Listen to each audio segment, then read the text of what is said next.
Welcome everybody to the Shenmue live stream trailer analysis. Now today we're going to talk about the recent Magic Monaco trailer of Shenmue 3 and some gameplay and some story that it had, and kind of go through it and analyze at least what I was able to get out of it. Now, I'm going to start you off with just kind of a TLDR of what happened in Shenmue and Shenmue 2. Going to go real quick with that. If you're new here and really don't know what Shenmue is, or at least from a story perspective, I'm going to try to explain it as quickly as possible before we jump into the trailer analysis. I'll show you the trailer one more time so you get a refresher if you've seen it before we get into the analysis and really sinking our teeth into what story elements we can possibly pull off. Now, if you're new to this channel, I talk a lot about Shenmue and occasionally live play other games as well as just gaming in general. But lately, it's all about Shenmue. But without further ado, let's get right into it. Now, I've got up on the screen this the original Shenmue, kind of like the opening, so that I could explain to you what's kind of going on and what I see from my perspective. And I'm just kind of going to rush through it. I'm not even going to have sound here. I'm just going to pretty much place little story elements. Now, you play this game as Ryo Hazuki, and you're coming home on your 18th birthday, and you find that in your father's dojo, he's pretty much getting assaulted by this strange character called Lan Di. And that's Ryo's father. That's Lan Di right there. And he's after something. It seems that this guy is attacking him for whatever reason. His father tells him to stay back, but he's looking for some sort of mirror, this strange invader. But obviously Ryo's father has no intention in telling him, and they get into a quick physical assault before Ryo tries to interfere. And right as he knocks down Ryo's father, he's like, "I'm gonna come in," and boom, he gets his butt knocked out. So it's kind of starts off as a mystery, like what's going on, why is he here, and what's the point? And obviously, there's something that Iwao, who's the name of Ryo's father, knows. Some sort of tale or some sort of information that this man has, Lan Di, and Ryo's like, what's happening? I mean, you as the player and me as the player watching, and if you're new to this, you're trying to figure out what the heck's going on. So, again, this game is there's a lot of mystery in this game that plays out. So, as he tells him where this mysterious mirror that he's looking for comes in, he says, right here, very careful, I replayed it. Do you remember Chao Sun Ming? And he's like, Chao, that's the name of the man you killed in Moon Sun. Now, Moon Sun is a place in China, in that province of Guilin. And he's like, how do you know all about that? And basically, he doesn't explain anything. He just says, get up, and he kills him. And basically, he dies.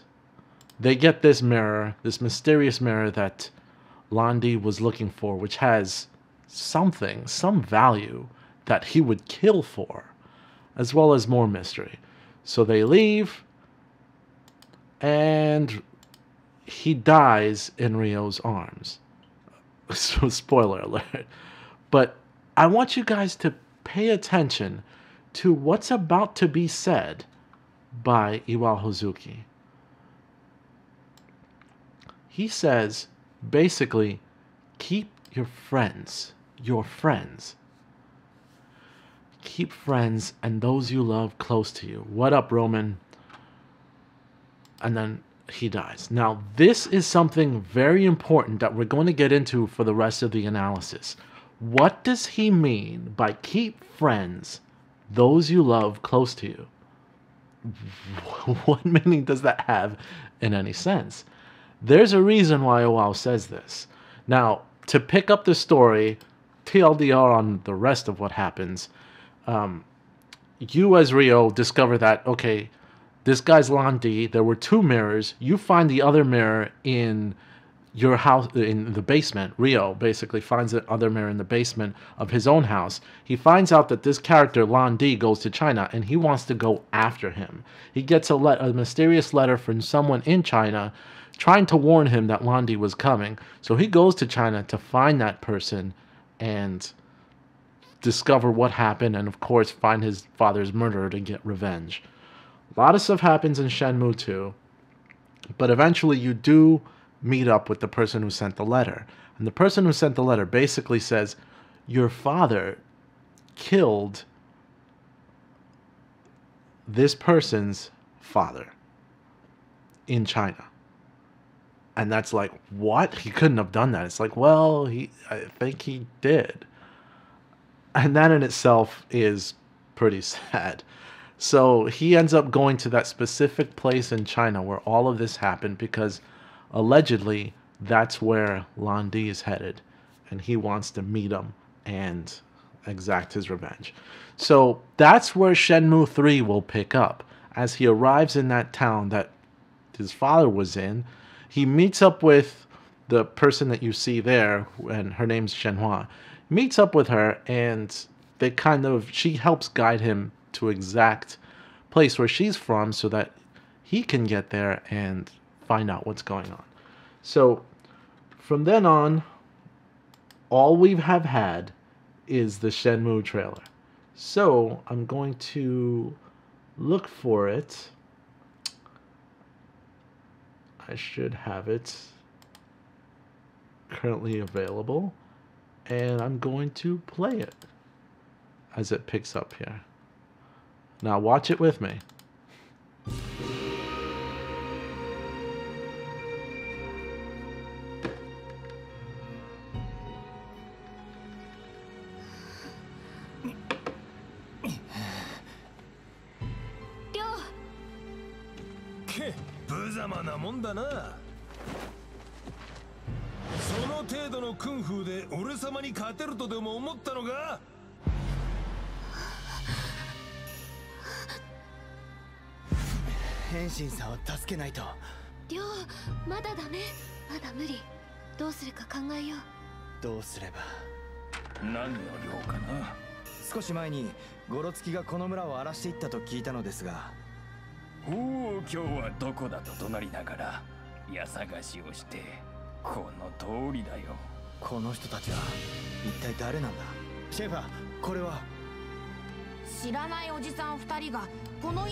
Okay, that's most of the trailer.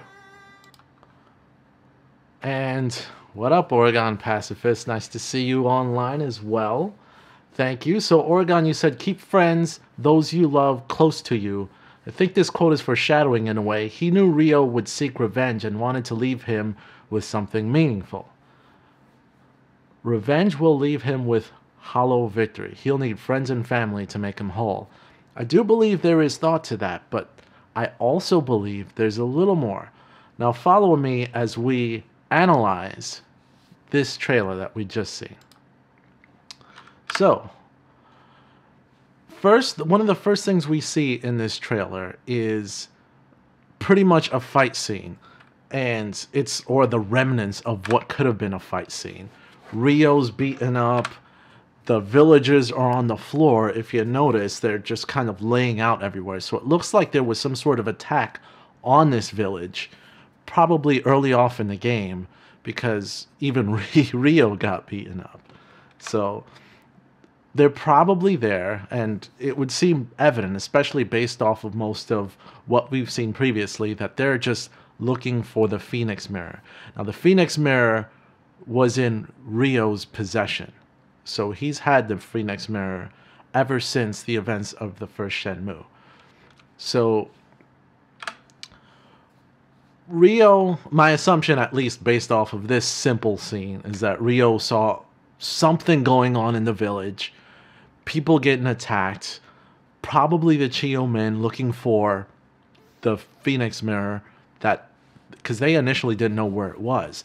They got the Dragon Mirror from Iwa Hazuki, but they're still looking for the Phoenix Mirror, and they had no idea that both of the mirrors were in the same location.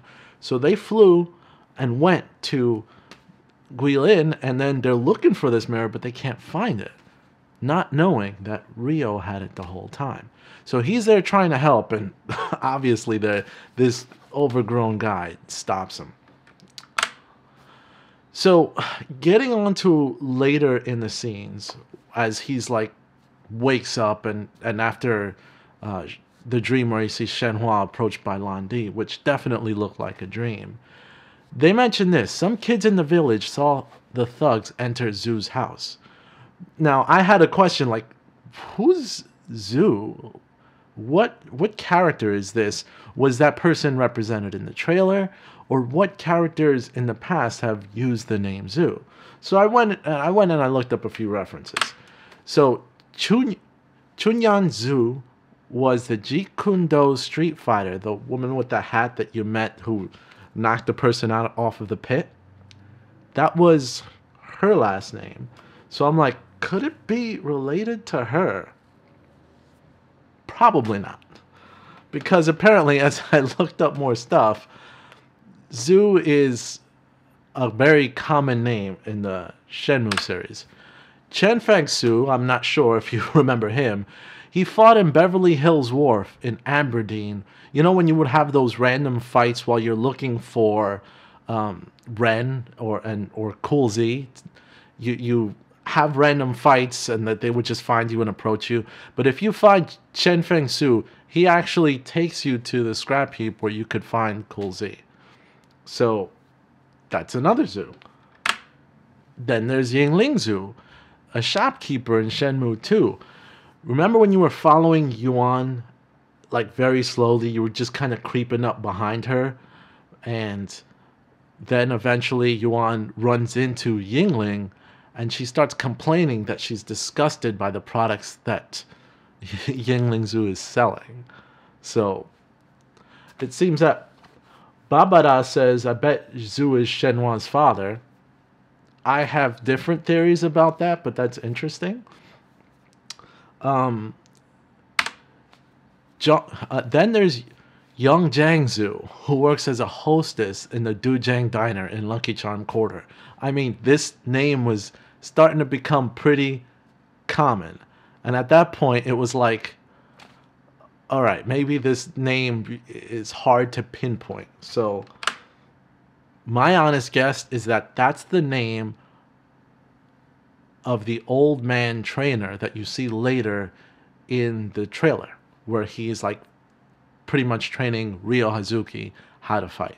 That's my guess. I don't have anything to substantiate that other than it was a main character in the trailer and he's concerned with him here, so maybe that has something to do with it. So moving on. Okay, now then there's something that I noticed about the Elixir of Eternal Youth. Let me know if you guys recognize what this is. Now, the Elixir of Eternal Youth was discovered in the basement of the first Shenmue. So let me just uncover these real quick. It was found in the Hazuki basement under the dojo with a photo of Iwao and Sungming together. Sungming is Landi's father, Chao Sungming, as you saw in the beginning. So there was a photo of them together, but he also found an elixir that's said to be used by martial arts experts in China. So, and that photo that he found of them two originated from Guilin. So, if that's connected to, if that bottle of elixir of eternal youth is connected to this martial artist, maybe that's where it all comes from. And maybe that's how this guy, I'm guessing he's Su, but let's call him the trainer. That's possibly where the trainer, Iwao, and Sun Ming all connect. Because people in this village actually know who Iwao is, specifically him. So they might all be connected. Possibly this could have been one of the trainers of Iwao and Sun Ming. If not, probably trained with them. But there's some significance with this character. So, yeah, thanks, Oregon. So they seem to be all connected, and at least what he's got seems to have bigger meaning, at least, than you originally realized in the first game. All right, so like we've discussed, the old man might have been trained with Iwao. And it's possible he knows exactly what happened to Chao Sung-ming or Sung-ming Chao. So that in itself is deep in the fact that if he knows what happened, perhaps Ryo is trying to discover what the heck happened. So when he's trying to ask what the hell happened, there's another scene in the trailer that shows an elder woman who insists it's ancient history and has nothing to do with you. So it's like, could Sung-ming's death have been an accident and not a murder? And that's what I'm wondering. Okay, Andy1 says, on the bottle it's written Baiju means Chinese wine. Interesting fact. And dictionary. I'm not reading your comment, dictionary. Leave me alone. Anyway. So that's the interesting part, is the fact that there were events that took place when Sung-ming died where Lan Di actually thinks it was a murder, but perhaps there was more to the story than is being revealed, and we're meant to find that out. So yeah, that was an old comment that I had from a previous presentation, so ignore that. But that's kind of where I'm going with this. It's the fact that we're going to discover this story, and this old man knows exactly what's going on. Now, the following, what I'm about to represent, is definitely not original content discovered by me. It's actually something that I got from the website Phantom Riverstone. So there's a lot to uncover here.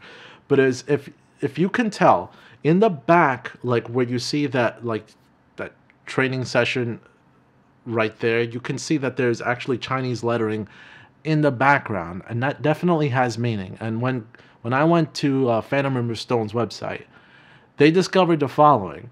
Written on the top of the building, it says, "The mind is Buddha," in reference, my mind is the Buddha mind. That's kind of like what it really means. And then according to Phantom Riverstone, this is what they said. We're pretty sure it comes from a piece of teaching called The Gateless Gate by Master Matsu. With extensive teachings and a trail of famous students continuing his legacy, Master Matsu was a person of great importance in Chinese Zen history. Apart from his teachings, he was also noted for his rather unorthodox teaching style, which included using his staff to jolt the discipline awake, shouting, even nose twisting, as well as offering up contradictory teaching to keep his students on their alert. Now, what's interesting is that it says there he used a staff to jolt his students, and in this part of the trailer, that's exactly what he's doing. So that Yu Suzuki probably threw that in there because it had meaning, at least with this guy's training style. Then it says, the writing on the left pillar says, "Let Buddha be your heart, principles be your bones, calm, and Confucianism be your appearance. View the world with an open mind."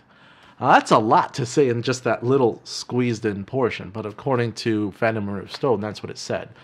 Then they continue on. The writings possibly originated from a poem by a Chinese Confucianism scholar named Nan Hujin, who was trained in Buddhism, Confucianism, and Daoism. Perhaps the third pillar, which you could never really make out the entire thing, it says, they think it completes the rest of the poem, which says, have skills in your hands, ability in your body, contemplation in your mind, live a simple life. 3,000 years of teachings, don't seek fame or wealth, and 90,000 miles of revelations. Finally, return to poetry and wine in the farm fields, which kind of almost seems symbolic specifically for this case. So it's pretty deep, at least when it comes to his training and what he's doing for this type of training, and where this trainer's personality and style comes from. So Babada says, does anybody else watching this think of the fan theory that there's maybe a white tiger mirror and a snake tortoise mirror? I have not heard that. I should look up that fan theory, but it's pretty interesting. So moving on. Now, on the training, my theory is this. From what we've seen, he wants to train to be better since he got there with a new style, similar to what his father studied. So it's almost like maybe he gets closer to his father by studying in the same land where his father studied. But he also wants to be good enough to face the Chiu men that broke into the city, which, as you saw in the trailer, they pretty much were destroying everything to find out where the Phantom River, where the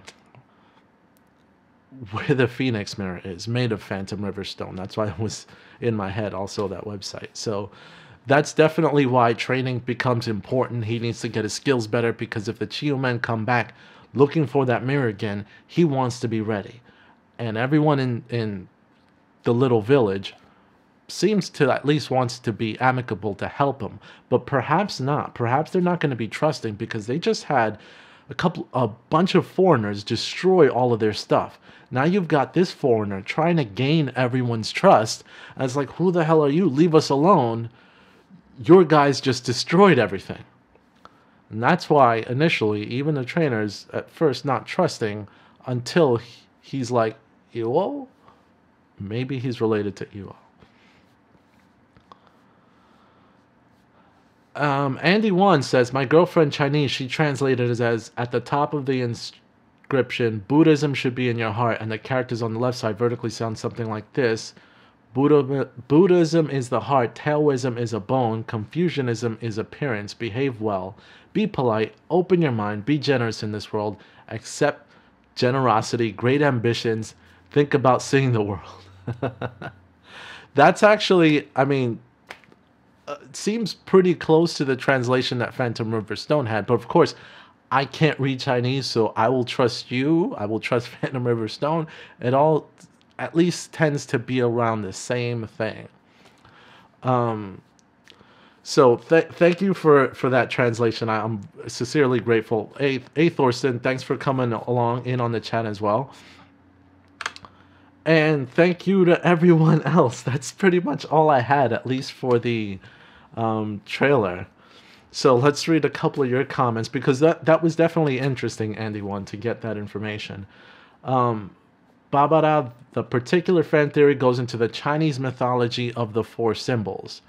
I definitely, like I said, I want to look that stuff up and to see what else I can come up with, and maybe do another either live stream or a separate video with all the intricacies that have to do with the Chiu men and with the mirrors, because to me that's pretty interesting. Real talk, how creepy will Chai look in Unreal Engine 4? I can't wait to see Chai. Chai looked creepy way back when on the Dreamcast, and to see that character picked up in the Unreal Engine is going to be sick. Alright, so thank you guys for joining me. I don't have anything else, but what do you say? Now I'm coming up with this on random. What do you say I start up Shenmue 2 and do one more lucky hit to see if we win or not, and if we win, I'll do one of you guys' requests as my next video. Let me actually start it up. real quick, because that should be fun. Then I'll just accept a request from what you guys think I should do for my next vid, which I'm all for. I'm all for it.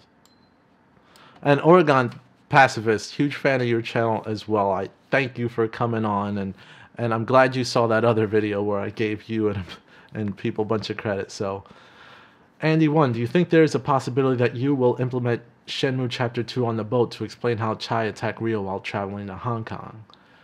I think personally that it seems unnecessary but reasonable. I think there's enough evidence there that they'll probably do at least a flashback so that you can see that. If not, play it. So let's get into Shenmue. I'm playing off my PlayStation. I have entered remote play. I'm in Shenmue 2, ready to hit Lucky Hit Museum. We're going back to another Lucky Hit. Now I need somebody to pick a stand for me. Pick a stand, any stand, and whoever picks the stand for me, they get to decide what my next episode will be about. Just tell me when to stop. They'll decide what my next episode's about. If I win, if I lose, then we'll just go with whatever comes to mind. So somebody pick one. And I know it looks kind of funny, but it's because I'm streaming it.